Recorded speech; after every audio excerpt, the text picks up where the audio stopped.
Your cousin, your nephew, Kirk Franklin. What's up, everybody? This is Michael Stamplin. Everybody, this is your friend Travis Green. Hello, this is Sinach. Hello, God's people. This is Joe Metal. Hi there, this is Yolanda Adams. Hey, family, this is Phil Thompson. Hi, this is Donnie McClurkin. Hello, everybody. This is Sammy Oposo. Hey, this is Chevelle Franklin. Hello, my name is Koda. Hi, this is Pastor Ina Fletcher. Hi, this is Patrick Duncan. Hey, yo, what's good? Akessa Brempon here. It's your family, your brother, your friend, Dietrich Hatt. This is Smiley Music. My name is Celestine Donko. Hello, my name is Tosi Bartos. Hello, this is Pastor William McDowell. This is Kwesi Oting. Hi, this is Uche Ago. Hey, what's up? It's Darwin Hobbs. Hey, it's Rashawn Mitchell. Oh, hi, everybody. My name is Neil Kine. Hi, my name is Danny Nete. God bless you, Sonny Badu. Hello, everybody. My name is Priyo Dede. What's up, people? This is Obi Shine. Hello, everybody. This is Mkululi Pepe. Hello there. My name is Samsung. Hi, this is Helen Yawson. Hey, everybody. This is Lionel Peterson. What's up, everybody? This is Ty Tribbett. Don't go nowhere. Serving the body of Christ. You are listening to Kristocentric Station. Don't you want to be a part of the kingdom? Don't you want to be a part of the kingdom? Don't you want to be a part of the kingdom?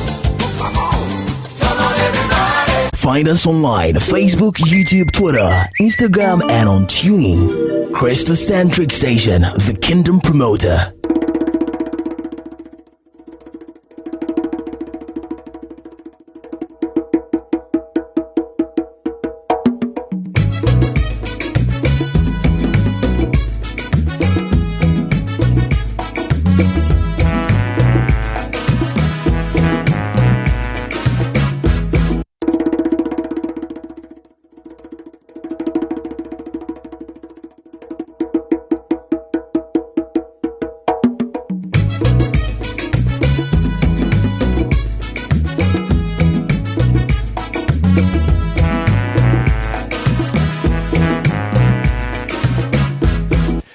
Good day, ladies and gentlemen. You're welcome to another edition of the Kristocentric News, live on the Kristocentric station. We are broadcasting from Accra, Ghana, and I'm your Christian news anchor, YEBOAH Edwin Takyi.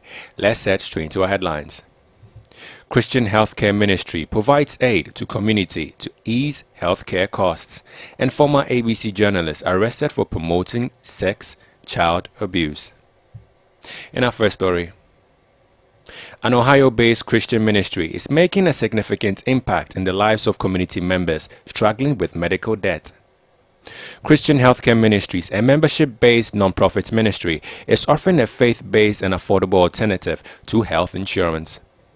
According to their website, Christians voluntarily share in the cost of each other's medical bills, providing vital support during challenging times.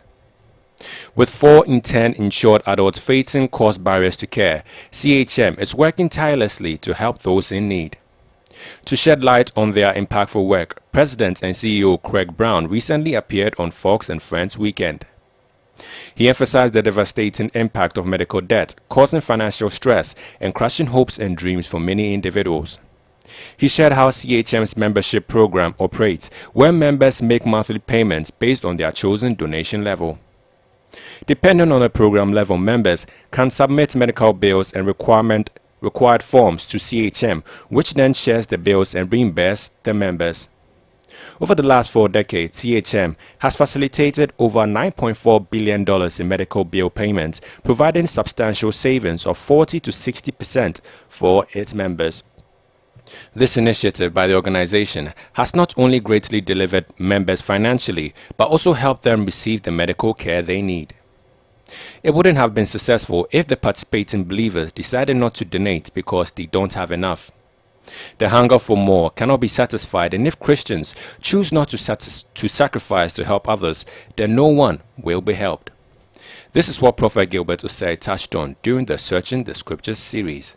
Enjoy. God's love isn't convenient giving, but sacrificial. God's love isn't convenient giving, but sacrificial. So what we read, the immediate context here is the need of individuals. However, the local church has physical needs, and that's corporate. And it affects all of us. When your church has a need, it's a corporate need. Some of the needs we find in churches is a place to meet. Yeah. There are churches who have need of a place that they can meet. And you're a believer, you have what it takes to either give money to help them rent, or you have a property sitting somewhere. You don't want anybody to know. Some of you, your wife said that, oh, Kwame, why don't we give that 4 plots to the church? The way you would tear that wife.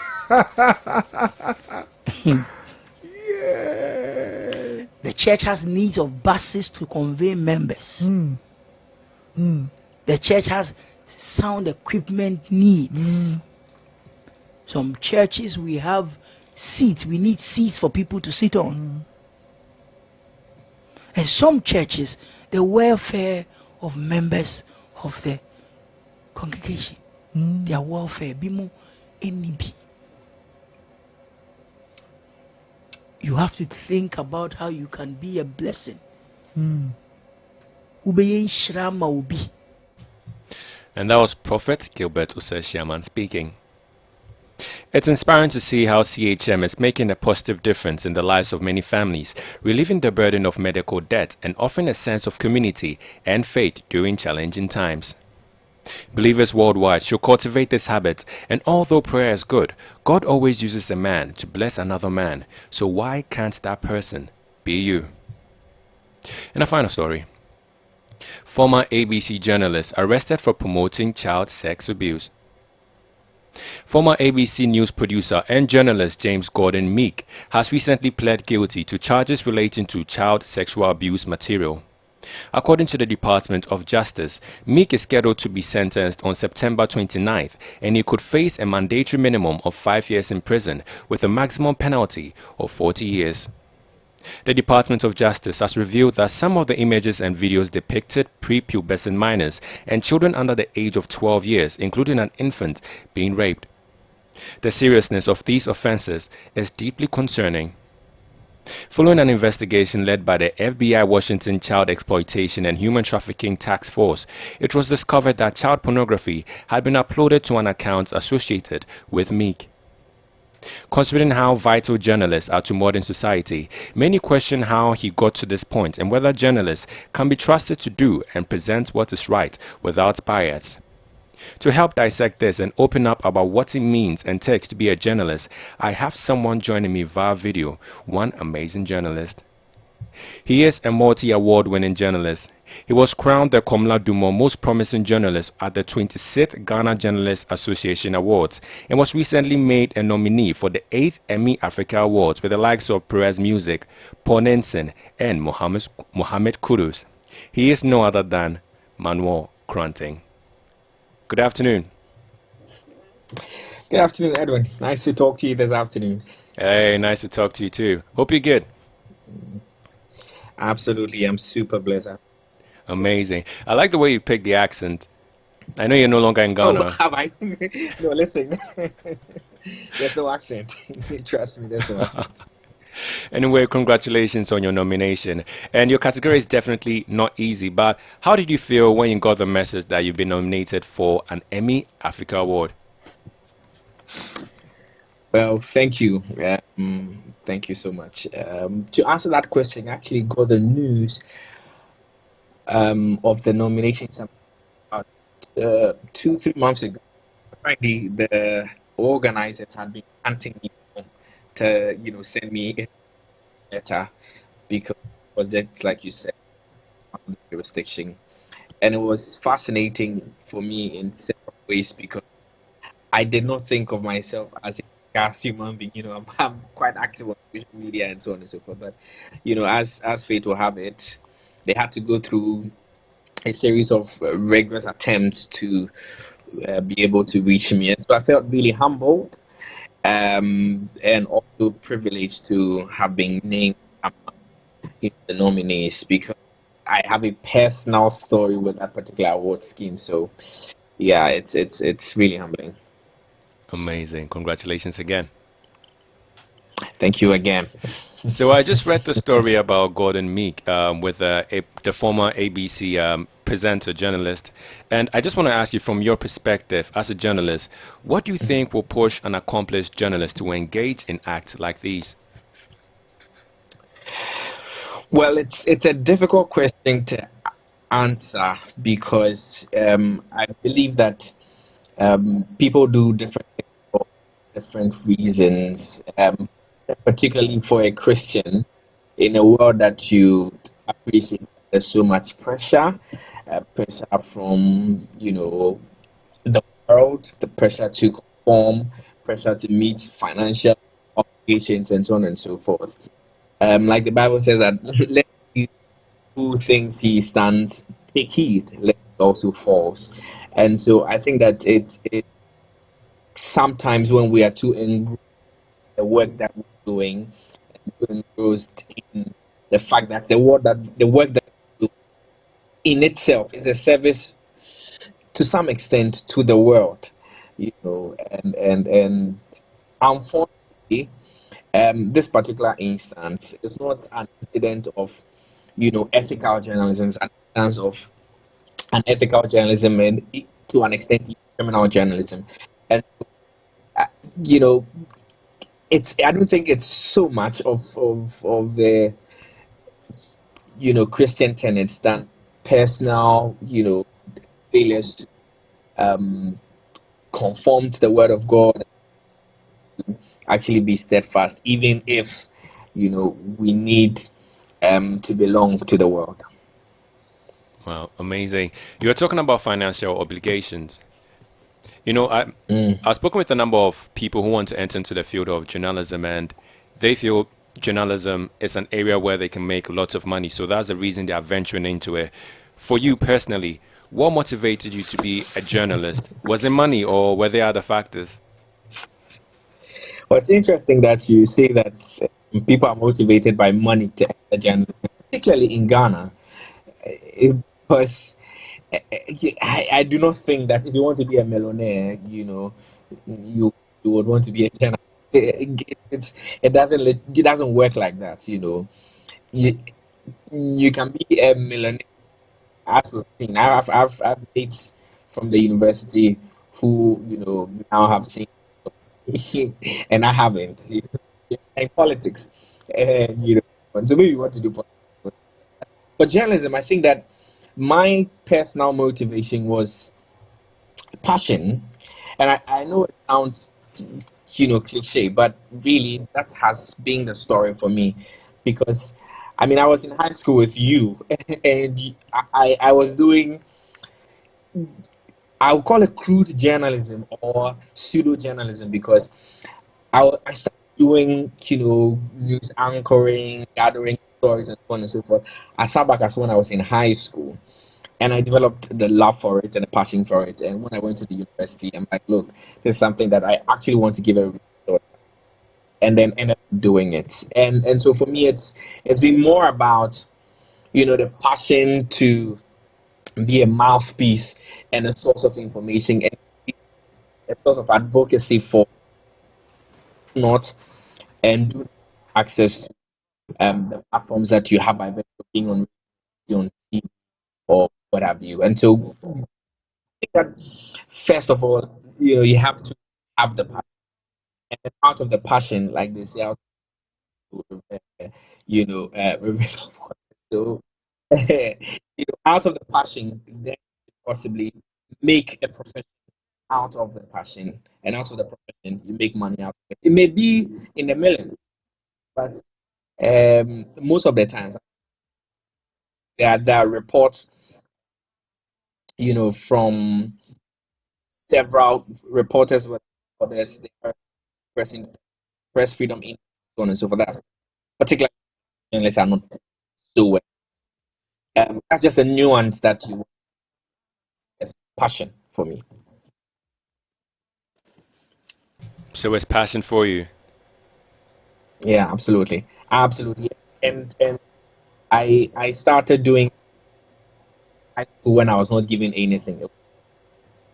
In university, when I started full time, even though it was volunteer, paid up to 100 CDs for like 2-3 years, and I was doing it anyway. So I do not think necessarily that it was about money. No, it's never been about money. Yeah. Wow. So even though I want money, yeah. I guess everybody wants money. Yeah, absolutely. So, speaking about your recognition, the awards that you've won and your nomination, definitely is because of your hard work and because of the fact that you set yourself apart from others. Which people did you listen to who you feel like they molded who you are now?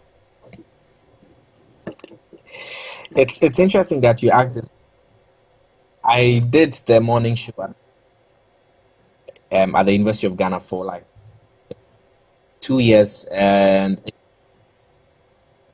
at the time that I started, there were times that, look, you know how we used to have these, the headset that you have on your head. I used to have this one like this, and then I had, an earpiece in my right. So I was listening in studio with a headset and listening to people like Bernard Avle, people like Kojo Yang Singh, Dad Singh, and so on and so forth. I mean, I think that I was, as you will call it, because I listened to literally everything, anything on radio.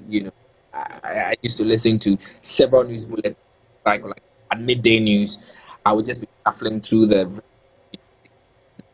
to have up trending stories and so on and so forth. So I think that generally the people at Joy News that I work with impacted me so much because I started for news when I was 1 month in service. That's a big platform. On radio, you have 3 major at 6 a.m. at midday, and then top story in the evening. And I was doing 6 a.m. 1 month in service. It was because I was listening to several news bulletins for years. So MFR, Paul, Evan, DTFM, you have Omar, you have Nation, you have Kojo Yang, you have Winston Amwa. So I generally think that I'm a product of a lot, and of course the grace of God, but to learn from so many people. Even at Radio University, I had who would start saying, like, "Are you in the university? Are you?" And you had to pick from them. So tell people that I'm a product of a lot of people, and I think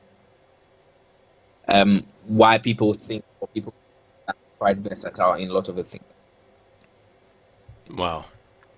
So you've spoken about your journey, like how you started, way back in high school, how it transitioned into Radio Universe, then you had the chance at multimedia. So has there ever been a point that you wanted to call it quits? Has there ever been a point that you were so low that you wanted to get out of journalism and venture into something else? Look, I tell you, there are so many times. I mean, particularly even on the job, when you do certain stories, expect certain responses from duty bearers and authorities, it's quite, disheartening. But a particular, instance that I remember was 2017 at the University of Ghana, when I was only a volunteer, learning. At the time, I was paying my own school fees, and I had to be, and supporting my school. So I didn't really commit to Radio University. I was doing 2 times or 3 a week when people were doing 7 days and so on. So one day, my editor told me, "Look, if you do not take this attitude of coming to work week and so on, we are going to sack you. And we want serious people." And listen, I knew that I could do the thing. I had a passion for it, but the situation was not allowing me. And so, I had to make a decision, a very difficult. I had to pray to God and say, "Look, what I want to do for me, I think journalism is like a call. Yeah, it's beyond just touching people's lives and changing lives with the camera and so on." So I prayed and said, "If you really want me to do this thing, I'm going to commit to it, but I can't pay." So you have to find a way of settling. Otherwise, I'd have to. So, and it's intriguing. After that prayer, I got a call. Somebody who was at the account, the student, and said it was to do with my account. And long story short, that call with the student account office ended with me getting a full scholarship to continue my university education. And so I tell people that, look, I'm not doing this thing because I think perhaps I speak well, and perhaps I have access to microphone and what have you. But I think that it is a real calling that God has made on my life. That, look, I've given you this talent, I've given you this skill, go out and impact people, and that's it for me. Is the main reason that has been keeping me. Look, if God decided to pay my school, pursue journalism as a profession, as a career, and so on, then I can't be joking with it. Wow. That's just an amazing story, seriously. Yeah, I sometimes think about it, and I'm fascinated because people apply for scholarships and don't get it. Yeah, yeah. I did not apply for the scholarship. I was there and I got a call. They were starting 5 CDs or so on my student account because they were closing account. And so I had to go in. So we got in there, one thing, other, and the account asked me several other questions and established that serious challenges paying my school fees. So I had to university. And it was like, she had access to it that had asked her to be recommended people who had good grades and yet were finding it difficult to pay their school. So that's how come I do scholarship. I'm not applying for anything, not doing anything. Just one for scholarship. So it's, for me, it's deeper than just sitting behind a microphone and talking, going around and doing interviews. It's a real business for me. Wow. There are so many people listening to you right now, people who want to enter the field, people who want to be just like you. What advice would you give to anyone listening, anyone watching? Well, obviously, God should be at the center of everything that you do. And if you don't take God seriously, I don't know, especially from the part I'm from in Ghana, in Africa, you need to take God seriously. But beyond that, as I tell people, God, after dreaming, you should dream as wild as possible. Listen, you can dream the moon, and it will shock you how brick by lay the foundation for everything beautifully.